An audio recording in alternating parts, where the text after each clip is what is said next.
Hello friends, welcome to my channel Zombophilic Shreyanshi. So in today's video we are going to discuss about skeleton in sponges. Alright, so in the previous video we have already discussed about the general characters of sponges या फिर poriferans, and in this video we are going to discuss about the skeleton in sponges. As I have already told you that there is cellular level of organization in sponges. ठीक है, कि मैंने आपको बोल रखा है कि सेल्यूलर लेवल का ऑर्गेनाइजेशन होता है स्पॉन्जेस में. तो क्या ये सेल्स सिर्फ ऐसे ही एग्रीगेटेड होती हैं? आई हैव टोल्ड यू ना कि सेल्स ऐसे ही नॉर्मल एग्रीगेटेड होती हैं एक पर्टिकुलर स्पेसिफिक बॉडी शेप में. अब ये जो बॉडी शेप की मैंने बात करी, बॉडी शेप की जो मैंने बात करी, ये कहां से आई? जब सेल्स एग्रीगेट कर रही हैं तो ये स्पेसिफिक बॉडी शेप कैसे आ रहा है? राइट, सो ये जो स्पेसिफिक बॉडी शेप है ये स्केलेटन की वजह से आता है. अब ये जो स्केलेटन होता है, ये जो ढांचा होता है मेनली शरीर का, जैसे हमारी बॉडी में जो स्केलेटन है वो बोन्स का बना हुआ है. राइट, हमारी बोन्स एंडोस्केलेटन का काम करती हैं. साथ ही साथ हमारे पास एक्सोस्केलेटन्स भी हैं, like we have nails, we have hairs. ये सब क्या है? ये सब एक्सोस्केलेटन है. सो जो स्पॉन्जेस होते हैं इनमें एंडोस्केलेटन पाया जाता है. मींस जो स्केलेटन है इनका, जो ढांचा है इनका, वो अंदर की तरफ से बॉडी को शेप प्रोवाइड करता है. ठीक है, it supports and protects the soft parts of the body. या फिर मैं बोलूं तो ये पूरी की पूरी बॉडी को सपोर्ट करता है, पूरी की पूरी बॉडी को एक शेप देने का काम करता है, और साथ ही साथ ये प्रोटेक्ट भी करता है कुछ soft parts of the body को. ठीक है, अब ये जो स्पॉन्जेस हैं इनमें स्केलेटन की अगर हम बात करते हैं तो दो तरह का स्केलेटन प्रेजेंट होता है. One is spicules and another one is sponge and fibres. Alright, so अब ये जो spicules and sponge and fibres होते हैं ये एंडोस्केलेटन का काम करते हैं. And you would be surprised to know that the whole classification of poriferans is based on the skeleton. ठीक है, तो स्केलेटन सिस्टम के ही बेसिस पे पूरा का पूरा क्लासिफिकेशन किया गया है पोरिफेरेंस का. ठीक है, so when we talk about the spicules and sponge and fibres, तो ये दोनों ही हमारे पोरिफेरेंस को शेप प्रोवाइड करने का काम करते हैं और ये प्रोटेक्ट भी करते हैं इनकी बॉडी को. Right, now starting with spicules. Spicules क्या होते हैं? देखो, स्पिक्यूल्स एक ऐसे क्रिस्टलाइन से स्ट्रक्चर्स होते हैं जो कि रेज के फॉर्म में या नीडल के फॉर्म में प्रेजेंट होते हैं. ठीक है, देखते हैं यहां पर क्या लिखा है. They are the crystalline structures consisting of spines और rays that originate from a single point. Done, means ये अगर स्पिक्यूल है, ये एक निडल लाइक अगर स्पिक्यूल है तो ये एक पॉइंट से ओरिजिनेट होगा. यहां से ये ओरिजिनेट हो रहा है. ठीक है, और इसी पॉइंट से इधर भी ओरिजिनेट हो सकता है, और इसी पॉइंट से ये वाली जो रे है ये भी ओरिजिनेट हो सकती है. डन, ये कौन सी सेल्स है जो स्पिक्यूल्स का फॉर्मेशन करती हैं ये भी समझ लो. So special cells known as mesenchymal archaeocyte cells, जिनको हम स्क्लेरोब्लास्ट कहते हैं. क्या बोला मैंने? कि ये जो आपके स्पिक्यूल्स का फॉर्मेशन है, ये जो स्पिक्यूल्स का ओरिजिन है, ये कौन बनाता है इन स्पिक्यूल्स को? है ना, तो ये जो स्पिक्यूल्स हैं, मैंने आपको बताया था ना लास्ट वीडियो में कि पिनाकोडर्म होती है, कोवेनोडर्म होती है, और बीच में ये मेसेंकाइम होती है. क्या? मेसेंकाइम. मैंने ये चीज आपको बताई थी. ठीक है, कि पिनाकोडर्म आउटर वाली लेयर होती है, कोवेनोडर्म इनर वाली लेयर होती है, और बीच वाली जो लेयर होती है वो मेसेंकाइम होती है. अब ये जो मेसेंकाइमल जो लेयर होती है ना, approximately there are 10 different types of cells which are found in mesenchymal region. ठीक है, तो इसी में मेसेंकाइम में ही एक स्पेशल सेल प्रेजेंट होती है जिसको हम आर्कियोसाइट कहते हैं. आर्कियोसाइट बेसिकली एक टोटीपोटेंट सेल होती है. ठीक है, तो जो आर्कियोसाइट होती है, मेसेंकाइमल आर्कियोसाइट्स जो होती हैं, उनको हम स्क्लेरोब्लास्ट कहते हैं. They are responsible for the formation of spicules. Alright, अब ये जो स्पिक्यूल्स हैं ये दो तरह के हो सकते हैं. ये लार्ज स्पिक्यूल्स भी हो सकते हैं and they could be smaller spicules as well. ठीक है, तो जो लार्जर स्पिक्यूल्स होते हैं they constitutes the main skeleton. तो जो लार्ज स्पिक्यूल्स होते हैं, जो बड़े बड़े स्पिक्यूल्स होते हैं, वो मेन जो आपका स्केलेटन है उसका फॉर्मेशन करते हैं. That is why they are known as megascleres. ठीक है, वहीं जो स्मॉलर स्पिक्यूल्स होते हैं उनको हम माइक्रोस्क्लेरीज कहते हैं and they are found interstitially. Done. अब ये जो स्पिक्यूल्स हैं ये दो तरह के हो सकते हैं, जैसे ये कैलकेरियस भी हो सकते हैं और ये सिलिशियस भी हो सकते हैं. अगर स्पिक्यूल्स के आसपास कैल्शियम कार्बोनेट की कोटिंग है तब हम उनको कैलकेरियस बोलेंगे. वहीं अगर स्पिक्यूल्स के आसपास सिलिका की कवरिंग है तब हम उनको सिलिशियस स्पिक्यूल्स के नाम से जानेंगे. डन. आ गई बात समझ. अब ये जो स्पिक्यूल्स हैं इनको हम अलग अलग बेसिस पर क्लासिफाई कर सकते हैं. पहले मैंने बोला कि लार्ज होंगे तो हम उनको मेगास्क्लेरीज बोलेंगे, स्मॉलर होंगे तो हम उनको माइक्रोस्क्लेरीज बोलेंगे.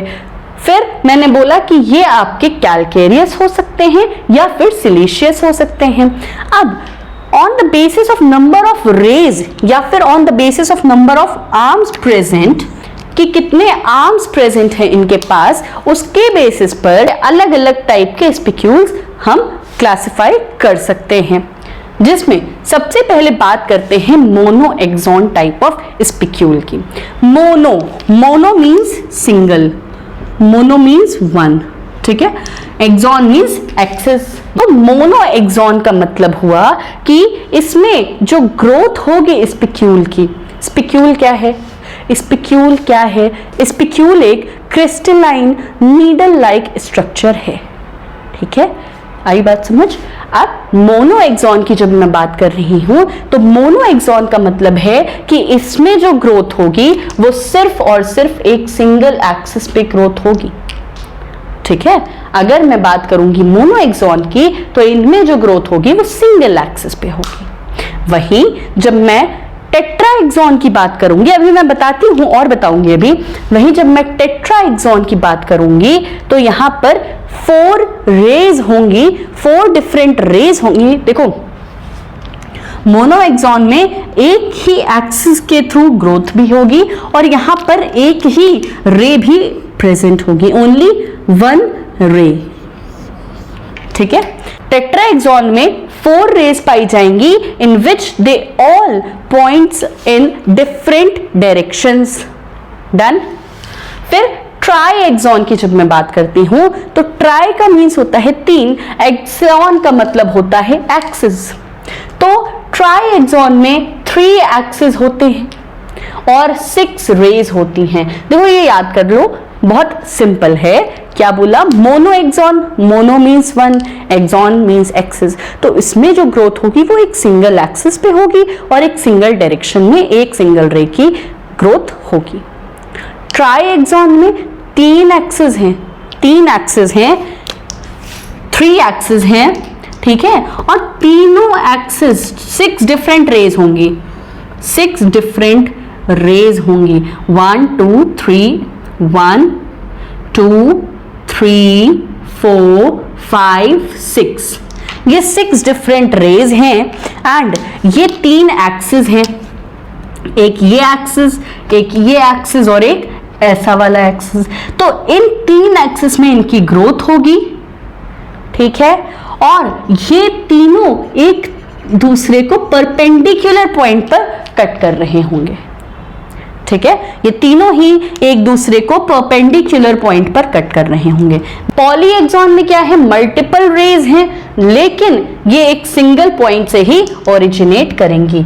ये एक सिंगल पॉइंट है, यहां से मल्टीपल रेज ओरिजिनेट कर रही हैं. ठीक है, फिर एक और 5वां टाइप है जिसको हम कहते हैं राउंड बॉडीज. अब राउंड बॉडीज में क्या होता है कि एक कॉन्सेंट्रिक ग्रोथ होती है. सिंगल पॉइंट होता है जहां से सभी की ग्रोथ होती है, ठीक है, जहां से सारे ही रेज की ग्रोथ एक सिंगल पॉइंट से हो रही है, उसको हम कहेंगे स्फीयर्स।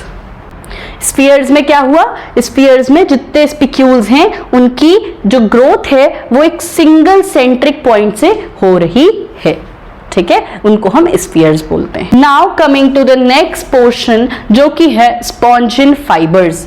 तो पहला जो था वो था स्पिक्यूल्स। स्पिक्यूल्स एंडोस्केलेटन जो बना रहा था, हमने उसके बारे में पूरी बात करी। स्पिक्यूल्स क्या होते हैं, कितने टाइप्स के होते हैं, क्या बेसिस है उनका क्लासिफिकेशन का, ये सारी चीजें हमने पढ़ी। अब हम आ रहे हैं स्पॉन्जिन्स पर। स्पॉन्जिन फाइबर्स के नाम से हम इनको यूजुअली जानते हैं। ये होते क्या हैं? They are the organic horny elastic structures, ठीक है, ऑर्गेनिक स्ट्रक्चर्स होते हैं, इलास्टिक स्ट्रक्चर्स होते हैं। इन chemical composition they resemble with silk, ठीक है, ये जो स्पॉन्जिन होते हैं ये केमिकली सिल्क के स्ट्रक्चर को रिजेंबल करते हैं, ठीक है। ये एक स्क्लेरोप्रोटीन होता है, स्पॉन्जिन स्क्लेरोप्रोटीन होता है जिसमें सल्फर प्रेजेंट होता है, ठीक है, स्क्लेरोप्रोटीन कंटेनिंग सल्फर, सल्फर प्रेजेंट होता है और कई जगह लार्ज अमाउंट ऑफ आयोडीन भी प्रेजेंट होता है स्पॉन्जिन फाइबर्स में, ठीक है। ये होते हैं insoluble, they are chemically inert and resistant to protein digestive enzymes. भाई दे आर द स्क्लेरोप्रोटीन्स, ठीक है।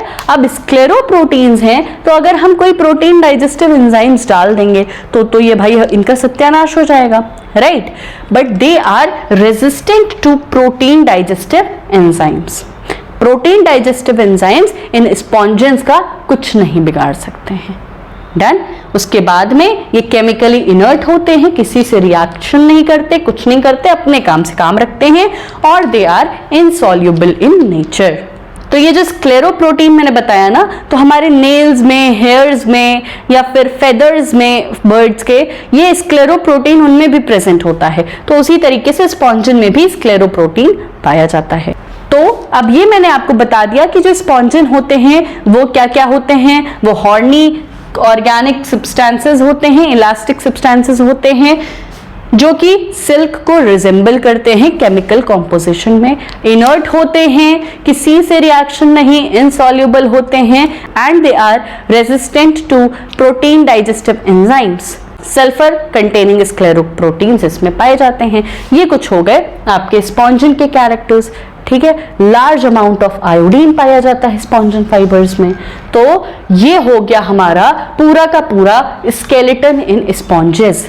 So now let's have a quick revision of skeleton in sponges. Skeleton endoskeleton होता है, दो टाइप का होता है, स्पिक्यूल्स एंड स्पॉन्जिन। मेन जो है वो स्पिक्यूल्स होते हैं। स्पिक्यूल्स क्या होते हैं? ये आपके क्रिस्टलाइन स्ट्रक्चर्स होते हैं, नीडल लाइक स्ट्रक्चर्स होते हैं, ठीक है। अब ये स्पिक्यूल्स को हम अलग अलग बेसिस पे अलग अलग तरह से क्लासिफाई कर सकते हैं। अगर स्पिक्यूल्स लार्ज साइज के हैं तब हम उनको मेगास्क्लेरीज कहेंगे। अगर स्पिक्यूल्स शॉर्ट साइज के हैं, स्मॉल साइज के हैं, तब हम उनको माइक्रोस्क्लेरीज कहेंगे। फिर ये जो स्पिक्यूल्स होते हैं कैल्केरियस भी हो सकते हैं, सिलिशियस भी हो सकते हैं। स्पिक्यूल्स का फॉर्मेशन कौन करते हैं? मीसेंकाइम में जो स्क्लेरोब्लास्ट सेल प्रेजेंट होती हैं, दे फॉर्म्स द स्पिक्यूल्स। डन। उसके बाद में ये जो स्पिक्यूल्स हैं इनका अलग अलग क्लासिफिकेशन हम कर देते हैं। फॉर एग्जांपल मोनोएक्सॉन, मोनोएक्सॉन में एक सिंगल रे होगी और उसकी सिंगल डायरेक्शन में ग्रोथ हो रही होगी। फिर ट्राइएक्सॉन, ट्राइएक्सॉन में क्या होता है? 3 एक्सेस होते हैं एंड 6 डिफरेंट रेज होती हैं, ठीक है। 6 की 6 रेज एक दूसरे को परपेंडिकुलरली कट करती हैं। डन। उसके बाद टेट्राएक्सॉन, टेट्राएक्सॉन में 4 डिफरेंट रेज होती हैं। अब इनके भी फर्दर अलग अलग टाइप्स हैं। उसके बाद में फिर हमारे पास पॉलीएक्सॉन आता है। पॉलीएक्सॉन में मल्टीपल रेज होती हैं। फिर स्फीयर्स आते हैं। स्फीयर्स में क्या होता है? एक कॉन्सेंट्रिक पॉइंट से सभी स्पिक्यूल्स डिराइव होते हैं, एक गोला सा स्ट्रक्चर बना लेते हैं, सर्कल स्फीयर लाइक स्ट्रक्चर वो फॉर्म कर लेते हैं। उसके बाद स्पॉन्जिन के बारे में बताया। स्पॉन्जिन क्या होते हैं? They are the elastic structures, scleroproteins होते हैं, resistant to resistant to protein digestive enzymes होते हैं। तो ये सारे कुछ पॉइंट्स थे आपके स्केलेटन इन स्पॉन्जेस के बारे में। So that was all about the skeleton in sponges. Till then, tata bye bye, take care, namaste.